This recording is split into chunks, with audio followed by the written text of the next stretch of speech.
watching this from the darkness?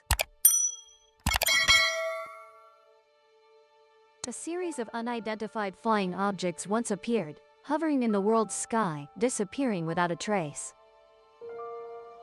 The microcosm panicked, the cosmic system paralyzed, and the military left only a cold denial.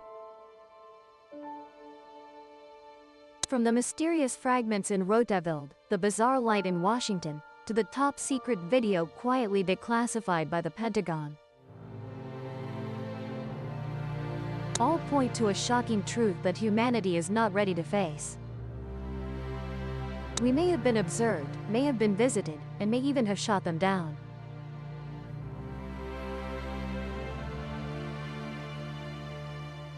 Be prepared, for this journey will take you to explore secrets the world has tried to hide for decades.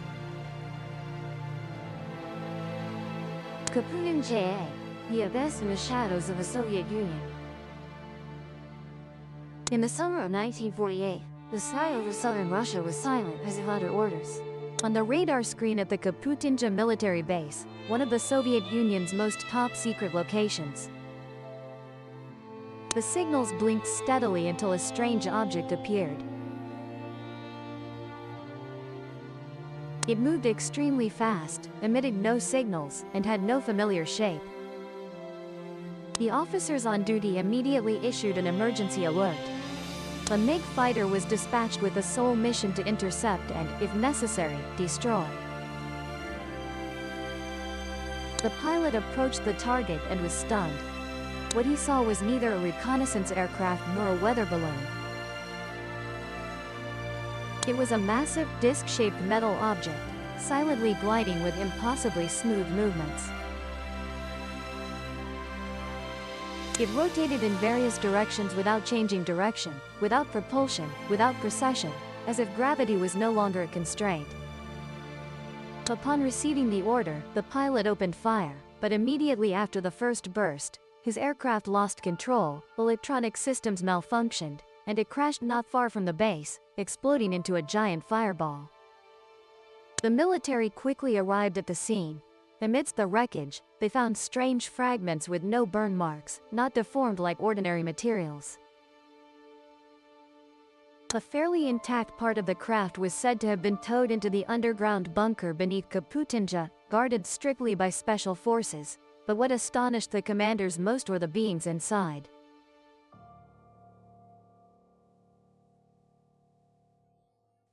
According to documents leaked decades later, there were at least 2 small beings inside the craft, with thin bodies, unusually large heads, and deep black eyes. One of them was believed to have survived briefly. And right there, the Soviet Union began a program the West only dared to imagine, researching alien technology.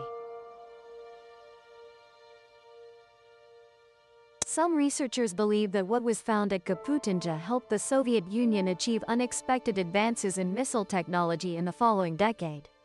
They claim that the designs of the Sputnik satellite, or even jet engine technology, bear traces not of human origin. Kaputynja became a forbidden zone from then on, with underground radar systems, laboratories, and subterranean structures continuously built. Local residents tell of strange lights in the night sky, soundless explosions, and military convoys passing in absolute silence. Unlike the US, where people could still question the Pentagon, the Soviet Union left little opportunity to uncover the truth. But precisely because of that, Kaputynja became even more haunting. Roswell 1947, the curtain opened for the era of extraterrestrial hypotheses. It all began with a summer storm sweeping across the plains of New Mexico. After the storm that night, a rancher named Mac Brazel went out to check the damage in his fields.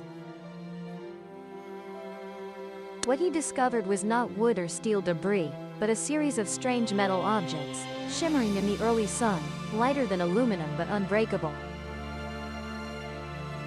Some pieces had symbols he had never seen in his life. Mac brought some pieces to the sheriff's office in Roswell, and then, a chain of strange events began. The very next day, a nearby airbase sent troops to the scene. News spread quickly. Local newspapers ran headlines. The Air Force seized the flying disc near Roswell. The public was bewildered. The curious flocked in, the atmosphere filled with rumors about small beings with large heads, about flickering lights in the stormy night and strangers in military uniforms quietly cleaning everything up. However, just a day later, the military's official statement overturned the entire incident. It was just a weather balloon. The metal fragments were replaced with more ordinary objects in a press conference. And then, the matter was quickly closed. Everything seemed to have ended, but 3 decades later, in 1978, UFO researcher Stanton Friedman met Major Jesse Marcel, an officer who had directly participated in the field collection that day. Marcel affirmed with certainty, "What we found was not a weather balloon, it did not belong to this Earth."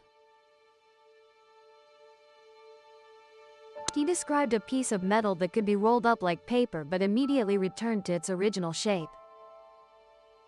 Some pieces had symbols like hieroglyphs, glowing faintly in the daylight. Marcel's account reignited the flame of suspicion that had smoldered for 3 decades. And so, the Roswell file was reopened this time, with a series of new witnesses, leaked documents, and countless intriguing theories. Marcel's son recounted that his father once showed him the strange fragments right on the kitchen table. A local funeral home employee named Kai said that the military once asked him if he could provide small antique coffins or weather instruments. And by 1994, under public pressure, the U.S. Air Force was forced to release an official report. The debris was part of Project Mogul, a program tracking sound waves to detect lens nuclear tests. But instead of dispelling doubts, this report raised hundreds of new questions. If it was just a weather balloon, why mobilize a military unit? Why change the explanation in less than 24 hours? And why, after more than 70 years, Roswell remains the most searched keyword when people talk about UFOs? Perhaps what fell in the field in 1947 wasn't just a piece of metal, but a piece of collective memory that humanity has never truly been ready to face.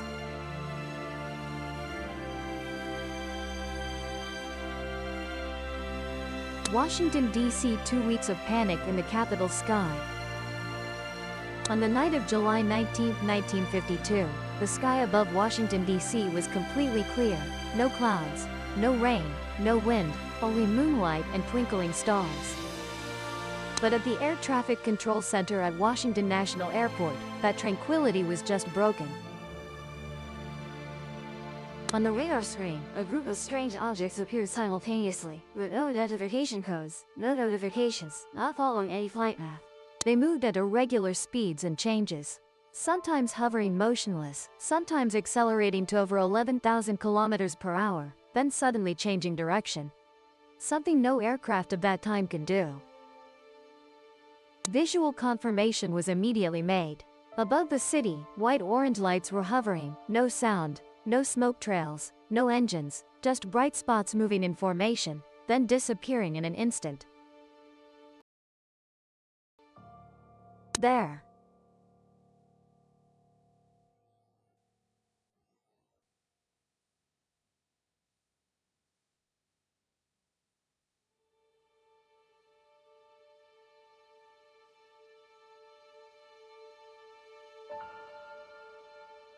UFOs invade U.S. Capitol.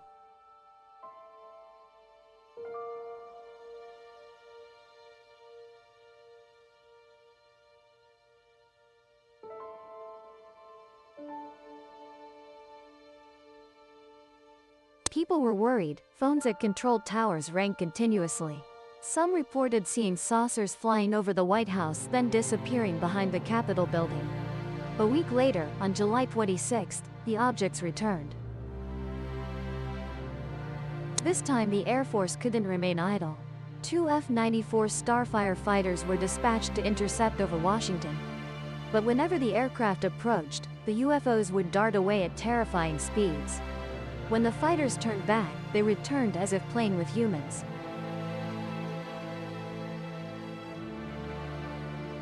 By July 29, the Pentagon was forced to hold a press conference, one of the largest in U.S. military history. General John Samford stated that what the radar recorded might be due to weather conditions, stars, or atmospheric interference.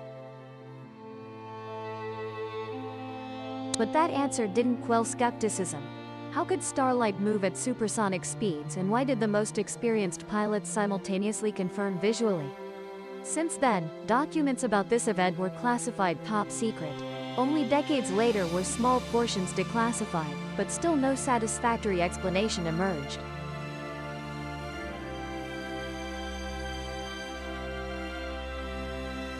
Washington, D.C., the world's power center, was once covered by lights of unknown origin, forcing the entire air defense system to brace itself. And then, they disappeared as if they never existed. Or rather, they came to deliver a message, then withdrew before humanity could figure it out.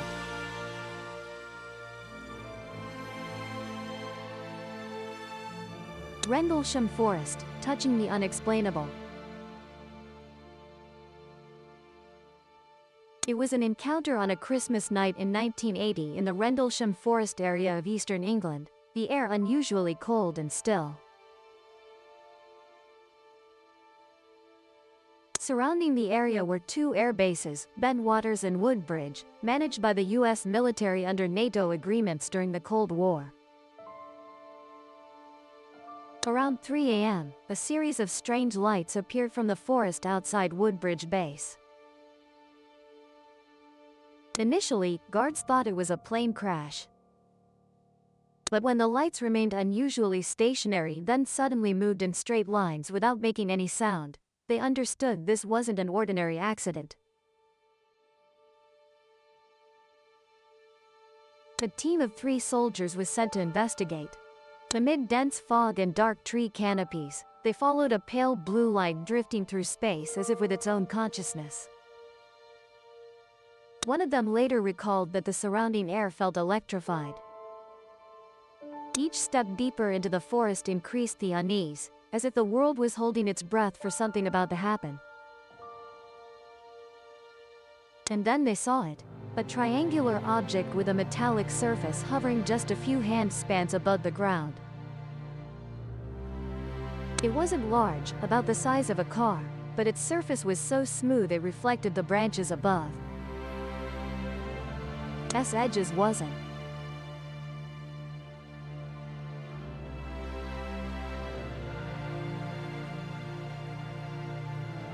Sergeant Jim Peniston, the patrol leader, decided to approach.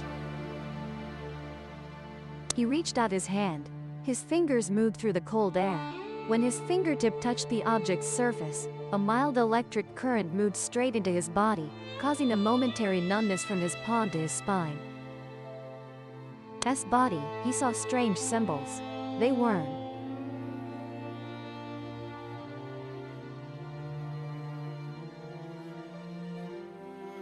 Those lines were engraved into the metallic surface, emitting a soft blue light as if breathing. Moments later, the object began to glow softly. No sound, no clear movement, but the group felt something shifting. Then in an instant, it shot up into the sky. No fire, no smoke trail, no sound. The atmosphere returned to a cold silence. The next morning the area was cordoned off. Where the object had landed, there were 3 small indentations pressed deep into the ground in an equilateral triangle. Radiation measuring equipment showed results far above normal. Surrounding trees appeared withered, grass slightly cracked as if affected by an invisible force. This phenomenon was just light from the nearby Orford Ness Lighthouse, combined with special weather conditions. But the soldier who touched the object that night didn't.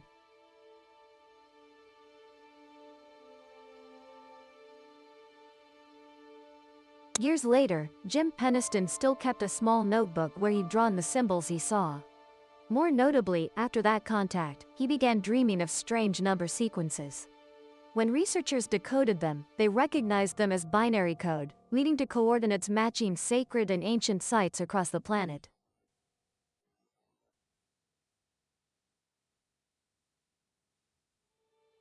Tehran, 1976. When the Air Force faced an invisible enemy. It was a clear night in mid-September 1976. In Tehran, people were preparing to sleep. But at the Air Control Center, abnormal signals began appearing. A cylindrical light was detected hovering in the sky, constantly changing colors and moving in unpredictable directions.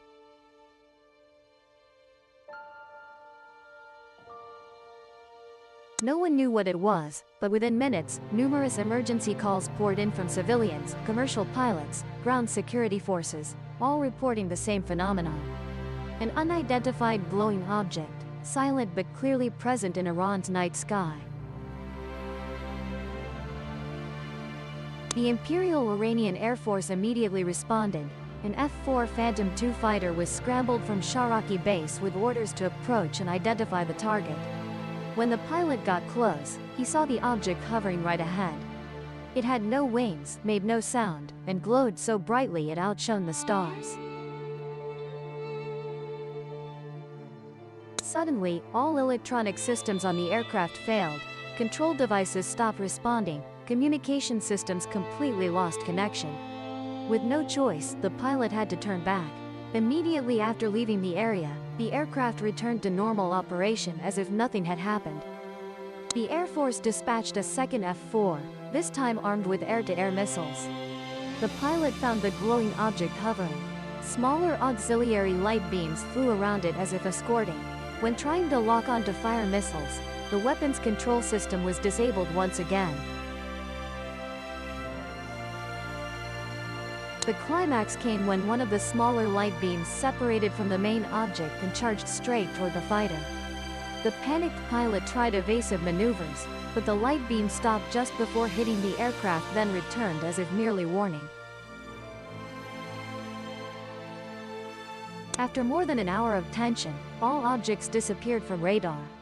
No more lights, no more signals, no traces left behind. The next morning, a military team was sent to investigate the scene. Local residents confirmed seeing extremely bright streaks of light in the night sky. One of them even discovered a strange metallic object on the ground, believed to have fallen from above, but it was quickly confiscated with no further information released. An official report was subsequently sent directly to the U.S. government. Through the U.S. Embassy in Tehran, the contents of this document were declassified years later. It confirmed that the flying object had the capability to disable the entire control system of fighter jets, and that what the pilots described did not resemble any known type of aircraft. Tehran was not just a UFO sighting. It was a confrontation between humanity's top military technology and an invisible force surpassing all known physical norms. And if it truly was an extraterrestrial intelligence, the most frightening aspect is not their arrival, but their ability to neutralize us without firing a single shot.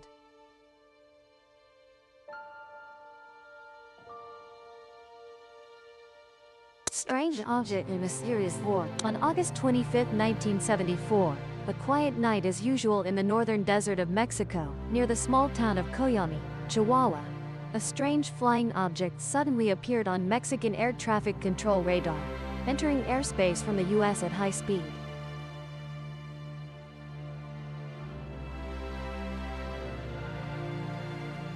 Initially thought to be a lost civilian aircraft, but just minutes later, a plane taking off from El Paso, Texas also disappeared from the screen. When comparing positions, they realized the terrifying fact. Both objects were at the same coordinates at the exact moment the signal was lost. The next morning, a Mexican search team was dispatched to the suspected crash area. At the scene, they found the wreckage of the civilian aircraft, but not far away, what they saw left everyone breathless. In the middle of the barren desert was a disc-shaped object, half buried in the ground, bearing no markings of any nation, with no wings, cockpit, or windows.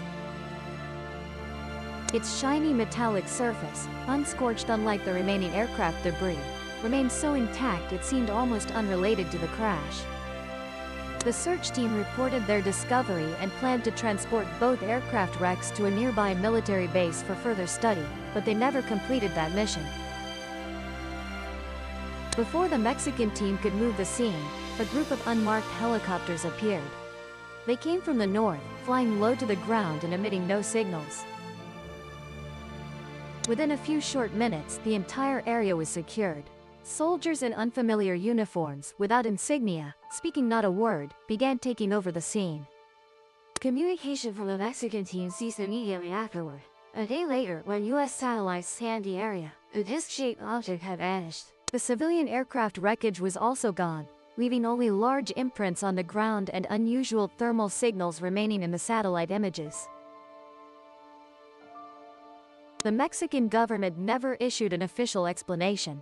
There were no reports of bodies, no records of any rescue operations deployed, and no statement about foreign aircraft presence in the airspace. The incident gradually faded into obscurity, until classified documents were decoded decades later. Among them, a CIA document mentioned an unidentified object that crashed at the southern border and a recovery operation by forces of unknown nationality. This led many to believe the object was not simply a UFO. It might contain technology that no party wanted to fall into enemy hands. And thus, those who arrived first quietly erased all traces.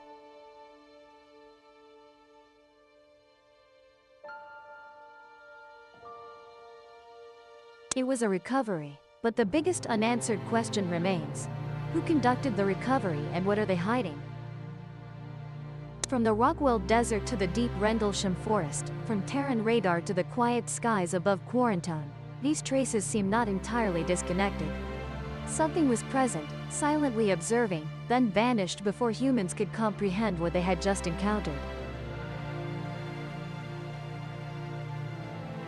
Re-seeing ISN.